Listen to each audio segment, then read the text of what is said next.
Okay guys, so ano na tayo?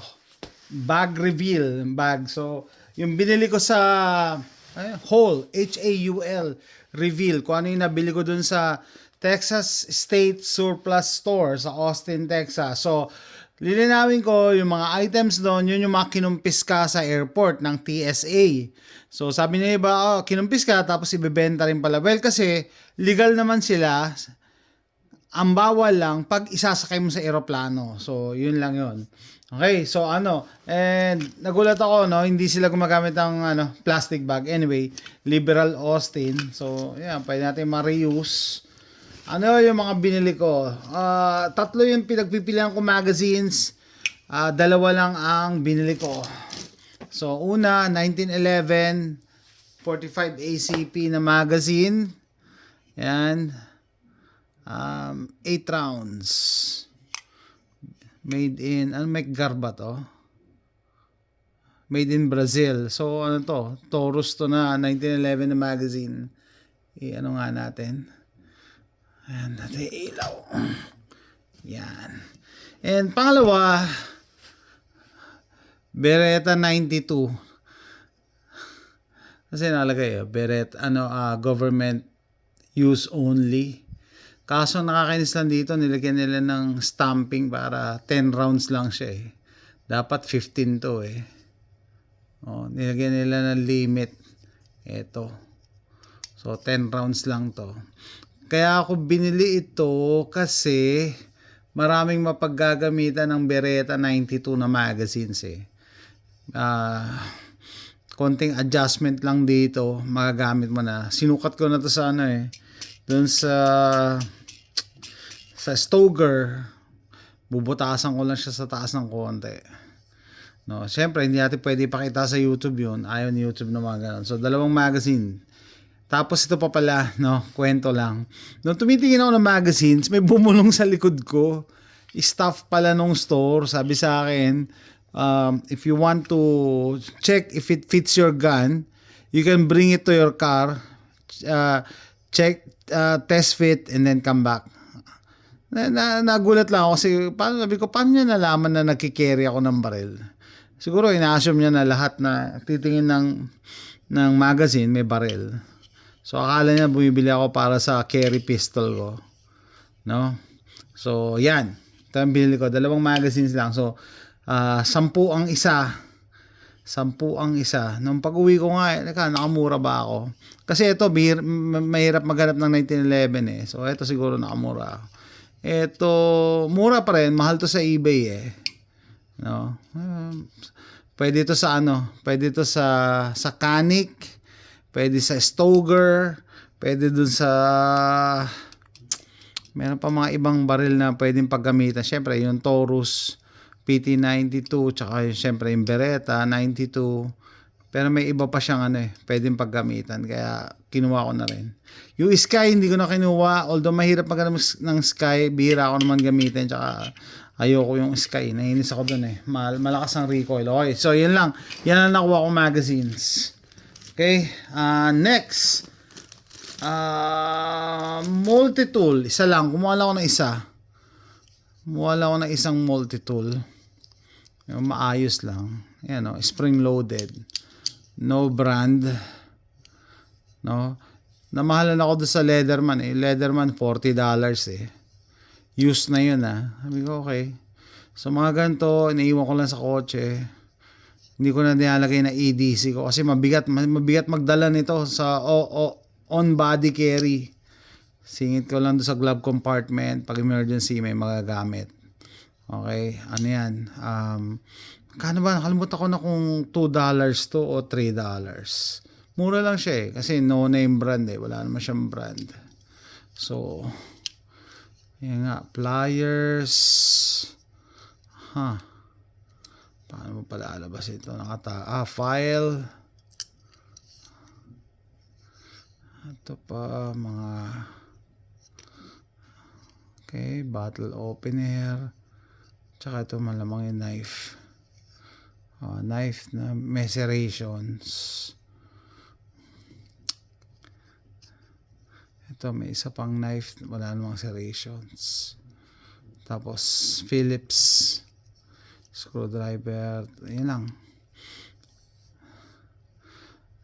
Dati nagkaroon ako ng Leatherman. Hindi ko ano yung difference, no? Siguro yung brand lang talaga. I mean, kailan mo ma-appreciate yung difference ng isang Leatherman sa ganito? Pag ganito, bili ko lang $2 lang yata to. Makakailang palit ka na. Siguro brand lang talaga. Anyway, yan. Tapos, ano pa? Knives. Meron akong 3 yata. 1, 2. Ay, hindi. 4 ang binili kong knife. Nagtataka ako paano nila nalalaman. Ay, 2 pala. Sorry, 2 pala yung multi-tool. Grip stainless. Kasi $2 lang to $2 lang. Ito, hindi siya spring loaded. Ba't ko siya? Basta kinuha ko lang na $2 na multi-tool na walang brand. So, 2 pala. Okay. Basta, kasi bakit 2? Kasi $2 sabi ko. $2 lang Kaya masama yun. Yan, so 2 pala yung multi-tool ko. Tapos kutsilyo. Ito yung ito yung pinagbilihan ko pala. Yan. So pinagtataka ko yung knife Paano na nalalaman ko alin yung $8, alin yung $3, ano yung $1. May mga tigwa $1 silang knife Yun yung pinakamura nila. Maninipis. So ito yata ito alam ko $3 to. Teka lang. 16, dalawang 16.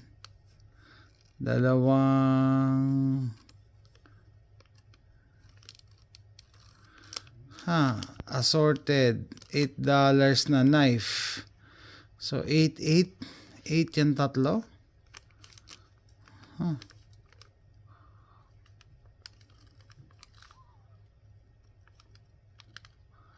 Bakit ganun? Knife assorted. May mas mahal. May $10 na knife. So, tama. $2 lang itong multi-tool. Isa. Tapos yung knife, 16. Knife na 9. Tapos, ano to? Assorted. Ito yung 3. Tatlong $3. Ba't ganun? Kamali ba ng presyo? Tama. 20, 24. Tapos, tatlong $8. Alam ko, 8, 16, 24. Tama. So, 24 plus 24, 48. Tapos, ito, $3 to $3.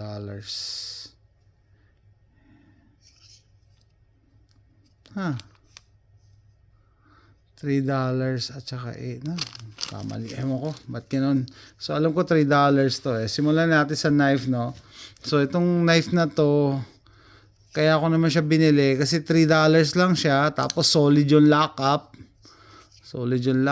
Tapos, maganda yung texture. Hindi siya gamit na gamit. Tsaka gusto ko yung size. No, maliit lang siya.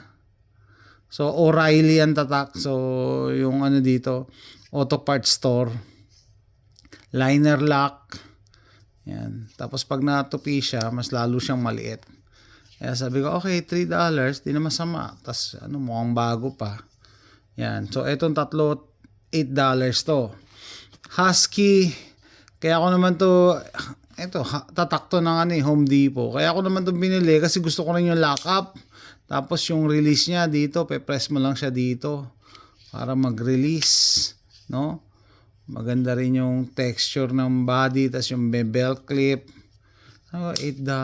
Okay, solid lockup. Pero ito pala pwedeng hindi ko na to binili. $8. Mukha naman siya kasi matino, magagamit mo siya. Utility knife.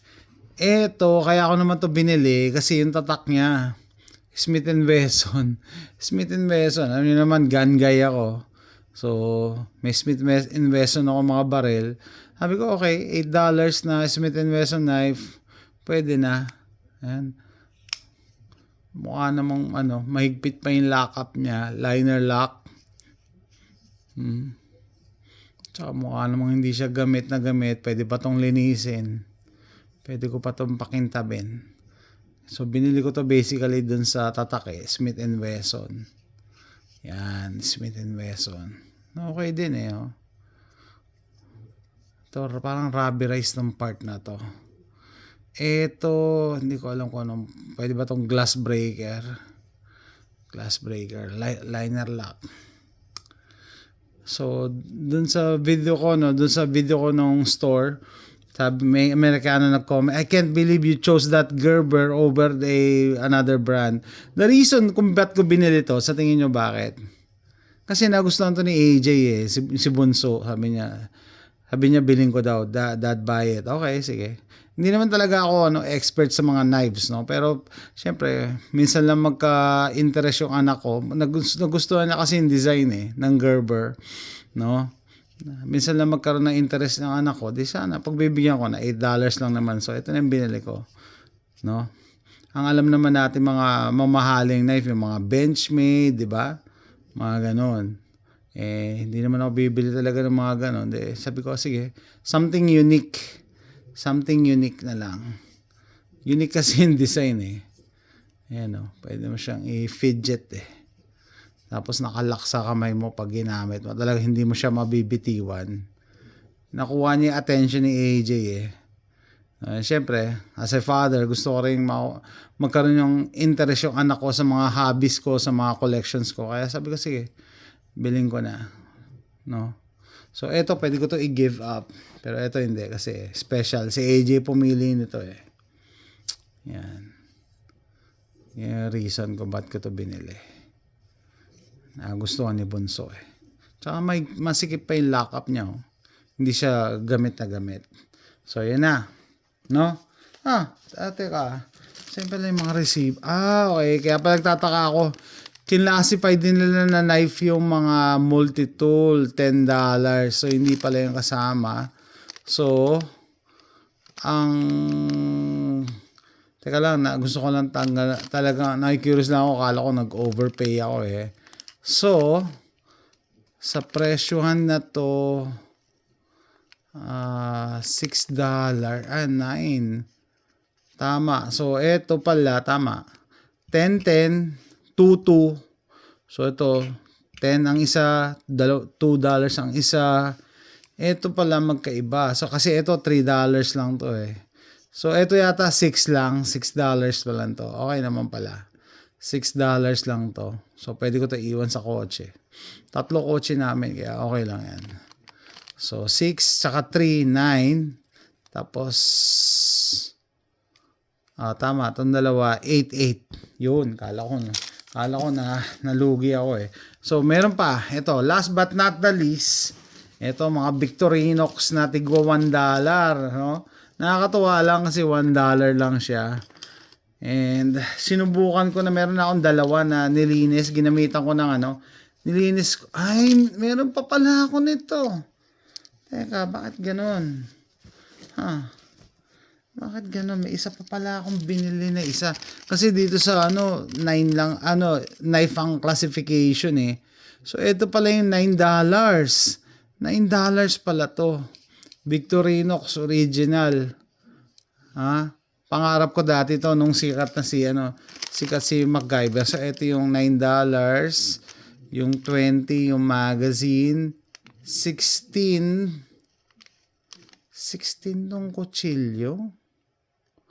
1, 2, 3, 4.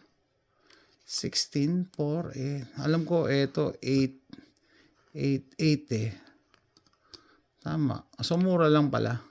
8, 8, 3, at saka 5. Anyway, mura. Meron pa pala nito. So, original. Sabi ko hindi ako bumibili ng mga original Victorinox Yung mga imitation lang, masaya na ako dati. Pero ngayon, may opportunity bumili. At $9 lang, san ka pa? No? Gaganda pa to pag nilinis, at saka ano, kung maselan kayo, ako okay na ako eh. Pero pwede mo tong gamitan ng ano eh, ginamit ko siya ng ano, polishing compound para mawala yung mga konting minor scratches. At least original na Victorinox kahit used na siya, no? Yan. Maayos pa naman yun. Masikip pa yung lock-up, no? Masikip pa yung lock-up. Dati nung high school ako, sikat si MacGyver eh, ano eh. Nakalagay dyan, ano. Ano yan? Swiss. Official Swiss. Oh, ano ba? Original eh. Meron kaming kaklase na merong ganito eh. Sikat na sikat siya sa klase eh. No? May original siya. So, $9 used. No, may kasama pang toothpick. Kadiri kung ginagamit niya yan. Pero at least, ano nga, kompleto. $9. Tapos ito, bumili ako 10. Bakit? Kasi tigwa $1 lang siya eh. Sabi ko, okay. Bala ko ipamigay lang to eh. Natin nyo, magugustuhan nyo ba to?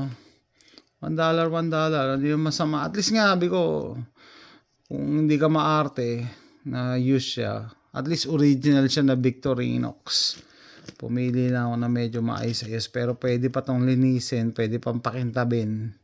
No, gagamitan ko ng polishing compound. Basta ang tinignan ko, kompleto, walang damage, walang sira.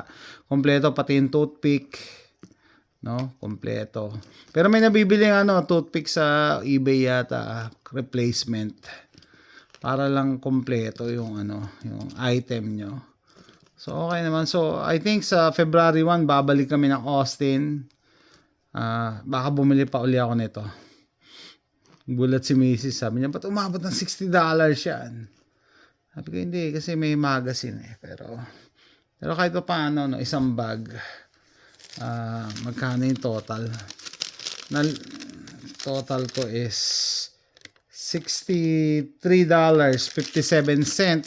kasama na yung tax. Okay? Nagpamahal yan dalawang magazine kasi $10.